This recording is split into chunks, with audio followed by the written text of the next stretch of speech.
Doctor সাবেক BP Nurul হক নুরের উপর যে হামলা করা হয়েছে পুলিশ আর বিচার আজও পর্যন্ত হয় নাই। উনি এতদিন পর্যন্ত অসুস্থ ছিল এবং তাকে আজকে হসপিটাল থেকে বাসায় গেছে এবং কিছুদিনের মধ্যে তাকে বিদেশে পাঠানোর জন্য ব্যবস্থা করা হবে। সিঙ্গাপুরের জন্য বাংলাদেশে চিকিৎসা করানো যাচ্ছে না। তাহলে এই ২৪-এর অভ্যুত্থানের অন্যতম একজন স্টেক হোল্ডার এবং অন্যতম একজন নেতার উপর যে এইভাবে হামলা হলো, এতদিন পর্যন্ত সরকার কোনো পদক্ষেপ নিতে পারলো না, সেটার প্রতিবাদে আজকে আমাদের এই প্রোগ্রাম।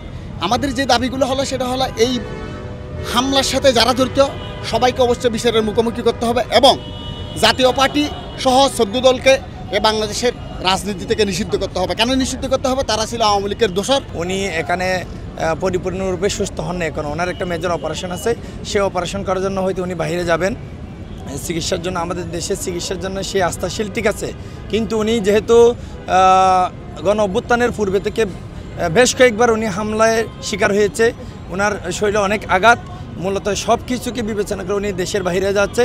ওনার দেশের চিকিৎসা ব্যবস্থার প্রতি অনেক আস্থাও আছে। আস্থা থাকার পরও বাইরে যাচ্ছে একটাই কারণ, আপনারা জানেন, একটা ব্যক্তি একটা মানুষের প্রতি, উনিও তো একটা সাধারণ মানুষ, উনি একটা সাধারণ মানুষ, সেই ৩০-৪০ বারের উপর কীভাবে হামলা করে এখনও পর্যন্ত সহ্য করে আছে। সেজন্য মূলত আরও বেশি উন্নত চিকিৎসার জন্য সে বাইরে যাচ্ছে। ওনার সুচিকিৎসা আমরাও কামনা করি। তারই সাথে আজকে আমাদের এই কর্মসূচির একটাই কারণ, আপনারা দেখেছেন হামলার 18 দিন হওয়ার পরেও সরাসরি সারা দেশের জনগণ, সকল জনগণ দেখেছে কারাই এটার সাথে জড়িত ছিল এবং বিপি নূরকে হামলার উদ্দেশ্যেই, মৃত্যুর দিকে ঠেলে দেওয়ার উদ্দেশ্যে ওনাকে এই হামলাটা করা হয়েছে। বসুন্ধরা টিস্যু, অশুদ্ধতার বিরুদ্ধে এক বিন্দুও ছাড় নয়। গণ অধিকার পরিষদ ২৯শে আগস্ট বিপি নুরুল হক নুরের উপর যে বর্বর হামলা হয়, এটা অত্যন্ত উদ্বিগ্ন এই কারণে যে গণ অভ্যুত্থানের অন্যতম একজন স্টেক হোল্ডার হচ্ছে বিপি নুরুল হক নূর।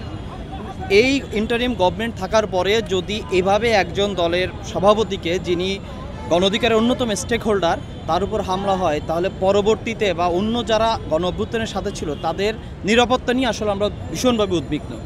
স্পষ্টভাবে কিন্তু আমরা দেখতে পেয়েছি যে সেনাবাহিনী, আই রিপিট, সেনাবাহিনী এবং পুলিশের কিছু সদস্য ওখানে তার উপর হামলা করেছে, যেটা আমরা এই সংবাদ মাধ্যমের মাধ্যমে লাইভ ভিডিও দেখেছি। ২০শে অগাস্ট জাপান নিষিদ্ধের দাবিতে যে প্রোগ্রাম হয়েছিল, সেখানে ডাকসু বিপি নুরুল হক নূর সহ আমাদের সহযোদ্ধাদের উপর একটা ভয়ঙ্কর হামলা হয়েছিল।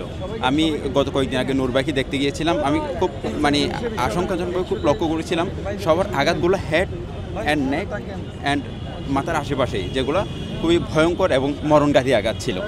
আমরা আরও উদ্বিগ্নের সাথে লক্ষ্য করেছি। এরপরে যখন সারা দেশে প্রতিক্রিয়া সৃষ্টি হলো, স্বরাষ্ট্র উপদেষ্টা এবং সরকার থেকে যেটা বললো যে তাকে সুচিকিৎসার জন্য বাইরে নিয়ে যাওয়া হবে, কিন্তু এটা একটা মূলা চুলানোর মতোই ছিল। সরকার প্রকৃতপক্ষে কোনো উদ্যোগই নেয় নাই। আমরা ঘৃণা করে সরকারের এই উদ্যোগকে প্রত্যাখ্যান করছি।